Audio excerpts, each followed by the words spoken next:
Hi everyone, this is Shirin Purewal bringing you the latest real estate update. I got a letter for the speculation vacancy tax that they say that you get. The fines are quite high. I got my letter and it was quite shocking because I manage a few properties and none of the properties that I manage are vacant. They're all tenanted. I dug into it deeper, and what happened was on the one particular property, I don't know why, it's a letter to the owner of the property, their address from their title deed, not from their BC assessment. Let's say you bought a property 20 years ago and you registered on title deed your address from 20 years ago. But throughout the years you moved and you had a new BC assessment and new tax and you got your taxes sent to your most current location. They went off your original location on your title deed, not your BC assessment. This letter, out of all the properties that I managed, for some reason went to the old address on title. Now, the amount was not little, and it says on the letter that if you do want to appeal, you still have to pay the fine and then appeal. So I was, no ways, I'm not paying this fine because it's a significant amount, and I'm going to call the speculation tax to say, listen, let me file this and let's figure this out, and why do you have the wrong address? I called the speculation tax line, which was very helpful, and they said to me that make sure that you change your address from the title deeds, which honestly no one does. I don't know about you, but you change your address at the deeds office. I change it at the BC assessment.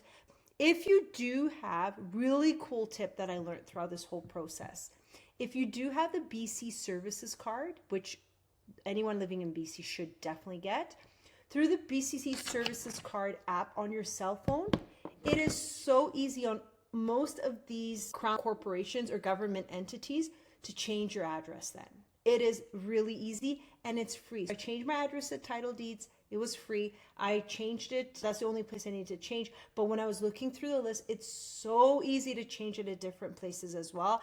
And it's just the BC Services card is a one-stop shop to connect you to so many government entities and efficiently try to get what you need done. My learning in all of this was, and BC speculation tax, when I did call them, said, good news, you don't need to pay it. Just file it ASAP. They'll get notified and then they will reverse the charge. Thank goodness for that. But I just wanted to tell you my lesson learned in all of this. Change your address, because those vacancy tax, if you miss any of them, woo, they're significant. On this particular property, it was joint two owners. And what they did, because they didn't know what percentage what owner had, they charged it based on 1% of the property value. And the property value was significant. It was over $1 million. And the fine was high. So I can only imagine those who have vacant units, guys, do not keep your homes vacant. Please, if you're traveling out of country, it's just not worth it. That amount of tax for vacancy, holy is all I'm going to say, was significant. Just wanted to share my lesson learned in all of this. Definitely download the BC Services card. It's great. It's useful. And change not just your address at BC Assessment, change your address as well at the deeds office. I know it's been 20 years since you bought that property and the title deed's been registered, but go back and make sure for all those properties you own at the deeds office, the address is updated as well. Tip of the day, and I learned it the hard way, but I always love to share tips and tricks that I learn along the way with all you amazing viewers. Cheers, guys.